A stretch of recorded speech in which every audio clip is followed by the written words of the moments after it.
Hello అండి, అందరికీ నమస్కారం. ఈరోజు మన వీడియో వచ్చేసి వంటగదిలో మిక్సీ లేనిదే మన పని అనేది అస్సలు జరగదు. మిక్సీకి సంబంధించి చిన్న చిన్న టిప్స్ అనేది ఈరోజు వీడియోలో ఉన్నాయి. ఖచ్చితంగా అందరికీ ఉపయోగపడతాయి. వీడియోని లాస్ట్ వరకు స్కిప్ చేయకుండా చూడడానికి ట్రై చేయండి. ఫస్ట్ టిప్ వచ్చేసి మనం మార్నింగ్ హడావిడిగా మధ్యాహ్నం లంచ్ బాక్సెస్కి కానీ మార్నింగ్ బ్రేక్ఫాస్ట్కి కానీ వంట అనేది చేస్తూ ఉంటాము. అలా హడావిడిగా వంట చేసేటప్పుడు ఇలాంటి పచ్చళ్ళు కానీ ఏవైనా చట్నీలు కానీ చేసేటప్పుడు అవి కొంచెం చల్లగా అయిన తర్వాతే మిక్సీ అనేది పట్టగలము. మనకి అంత టైం లేదు అనేటప్పుడు తొందరగా చల్లగా అవ్వాలి అంటే వాటర్కు బదులుగా 2-3 ఐస్ క్యూబ్స్ని వేసుకున్నాం అనుకోండి, ఆ పచ్చడి అనేది చాలా తొందరగా చల్లగా అయిపోతుంది. మనం వెంటనే 2-3 నిమిషాల్లోనే మిక్సీ అనేది చేసేసుకోవచ్చు. 2 నిమిషాల్లోనే చల్లగా అయిపోయింది. వెంటనే పచ్చడి అనేది మిక్సీ పట్టేశాను. మనకి ఎప్పుడైనా అర్జెంటుగా ఎక్కువ టైం లేదు, తొందరగా మిక్సీ చేయాలి అనేటప్పుడు ఈ టిప్ అనేది చాలా బాగా ఉపయోగపడుతుంది. ఒక్కసారి మీరు కూడా ట్రై చేసి చూడండి. సెకండ్ టిప్ వచ్చేసి మిక్సీ ఆన్ చేసేటప్పుడు ఒక్కొక్కసారి సడన్గా మిక్సీ అనేది ఆగిపోతుంది. ఒక్కొక్కసారి లోడ్ అనేది ఎక్కువ తక్కువ అవ్వడం వలన మిక్సీ అనేది ఆగిపోతుంది. అలాంటప్పుడు మనం వెంటనే రిపేర్ షాపుకి తీసుకువెళ్ళకుండా మిక్సీ క్రిందన ఒక చిన్న రెడ్ బటన్ లాంటిది ఉంటుంది. ఆ బటన్ని కనుక మనం ప్రెస్ చేసినట్టయితే ఇలా ఓవర్లోడ్ అవ్వడం వల్ల ఏమైనా మిక్సీ పని చేయకపోతే వెంటనే వర్క్ అవుతుంది. ఒక్కొక్కసారి బటన్ కూడా లోపలికి ప్రెస్ అయిపోయి ఆగిపోతుంది కూడాను. అందుకు ఎప్పుడైనా సరే మిక్సీ పని చేయట్లేదు, రన్ అవ్వట్లేదు అని అంటే ఒక్కసారి మనం ఈ విధంగా ట్రై చేసిన తర్వాత మనం రిపేర్ షాప్కి అయితే తీసుకువెళ్ళాలి. ఇలా చేయడం వల్ల మన మనీ సేవ్ అవుతుంది, ఇంకా మన టైం కూడా సేవ్ అవుతుంది. నెక్స్ట్ టిప్ వచ్చేసి మిక్సీ జారుల్లోని ఈ చిన్న మిక్సీ జార్ని ఎక్కువగా ఉపయోగిస్తూ ఉంటాము. ఇలా ఒకటే దాంట్లో ఎక్కువ రోజులు వాడడం వలన ఆ మిక్సీ జార్ లోపల అనేది షైనింగ్ తగ్గిపోతుంది. ఇంకా బ్లేడ్లు అరిగిపోతాయి. ఇంకా అల్లం వెల్లుల్లి పేస్టు, పచ్చళ్ళు ఇలా అన్ని రకాలు ఒకే దీంట్లో మనం మిక్సీ చేయడం వలన లోపల స్మెల్ వస్తుంది. మనం ఎంత క్లీన్ చేసినా సరే ఎంతో కొంచెం కొంచెం ఉండి అది ఫంగస్ లాగా, బ్యాక్టీరియా లాగా ఫామ్ అయిపోతుంది. మనం ఎక్కువగా వాడే ఇలాంటి చిన్న మిక్సీ జార్ని అప్పుడప్పుడు ఈ విధంగా క్లీన్ చేసుకుంటూ ఉండాలి. దానికోసం ఒక స్పూన్ టీ పొడి తీసుకొని వాటర్లో వేసి అది బాగా మరిగిన తర్వాత ఆ టీ డికాషన్ అనేది ఇలా మిక్సీ జార్లో వేసుకోవాలి. టీ డికాషన్ వేయడం వల్ల ఏంటి అంటే స్టీల్ ఐటమ్స్ని ఇలా టీ డికాషన్ వేసి క్లీన్ చేయడం వల్ల డల్గా అయిపోతాయి కదా, అవి మరలా షైనింగ్గా ఉంటాయి.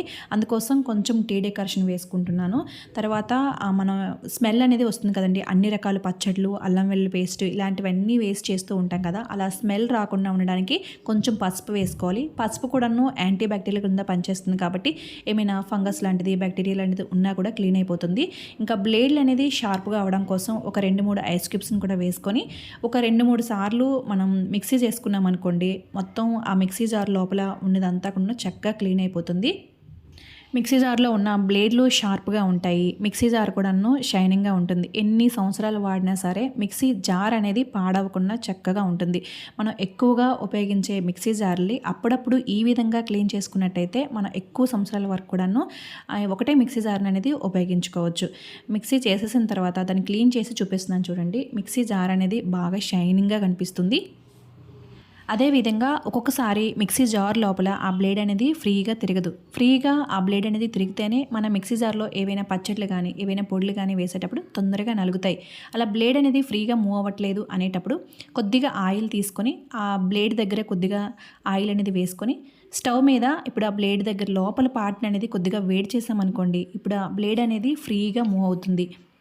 మిక్సీ బయట పార్ట్ కాదు, మిక్సీ లోపల బ్లేడ్ ఉంటుంది కదా, అక్కడ వేడి చేసుకోవాలి లోపల పార్ట్ అనేది. ఎప్పుడైనా మనకి మిక్సీలో ఉన్న ఆ బ్లేడ్ అనేది ఫ్రీగా మూవ్ అవ్వట్లేదంటే వెంటనే మనం రిపేర్ షాపు తీసుకువెళ్ళకుండా ఒక్కసారి ఈ విధంగా ట్రై చేసామనుకోండి, మనకి టైం సేవ్ అవుతుంది, మనీ కూడా సేవ్ అవుతుంది. ఒక్కసారి మీరు ఎప్పుడైనా సరే మిక్సీ పని చేయట్లేదు అంటే ఒక్కసారి ఈ విధంగా ట్రై చేసి చూడండి. ఇంకా నెక్స్ట్ టిప్ వచ్చేసి మనం మిక్సీ పెట్టే ప్లేస్ని కూడా అప్పుడప్పుడు క్లీన్ చేస్తూ ఉంటాం. క్లీన్ చేసేటప్పుడు మిక్సీని అనేది అటు ఇటుగా ఇలా జరుపుతూ ఉంటాం. మిక్సీ అనేది ఫ్రీగా మూవ్ అవడం కోసం క్రిందన ఇలాంటి రబ్బరు పెట్టే చిన్న చిన్న స్టాండ్స్ లాంటివి ఉంటాయి. మనం ఎక్కువగా ఇలా జరపడం వల్ల ఆ రబ్బరు అవనేది బ్రేక్ అయిపోతూ ఉంటాయి. చిన్న చిన్న పీసెస్గా అయ్యి మొత్తం స్టాండ్ అంతా పోతుంది. మనకి ఆ స్టాండ్స్ ఉంటేనే మిక్సీని అనేది మనం ఫ్రీగా అటు ఇటుగా మూవ్ చేయగలం. ఆ రబ్బర్ స్టాండ్స్ అనేది మనకి ఏమీ కాకుండా ఉండాలంటే వాటర్ బాటిల్ క్యాప్స్ ఉంటాయి కదా, ఆ క్యాప్స్ని ఆ స్టాండ్ లోపల మనం పెట్టేసుకున్నాం అనుకోండి, ఇప్పుడు ఎన్నిసార్లు మనం మూవ్ చేసినా సరే ఆ రబ్బర్ అనేది అసలు ఏమాత్రం బ్రేక్ కాదు. ఎన్ని సంవత్సరాలైనా సరే ఆ స్టాండ్స్ అనేది పాడవకుండా ఉంటాయి. ఇలా వాటర్ బాటిల్ క్యాప్స్ పెట్టడం వల్ల కూడాను మనం మిక్సీని అనేది అటు ఇటు జరపడానికి కూడాను చాలా ఫ్రీగా ఉంటుంది. మిక్సీకి సంబంధించి ఈ చిన్న చిన్న టిప్స్ అనేది మీ అందరికీ చాలా యూస్ఫుల్గా ఉంటాయని అనుకుంటున్నానండి. మీకు ఏ టిప్ నచ్చిందనేది తప్పనిసరిగా కింద కామెంట్ సెక్షన్లో కామెంట్ చేయండి. వీడియో నచ్చితే మాత్రం వీడియోని లైక్ చేయడం అస్సలు మర్చిపోవద్దు.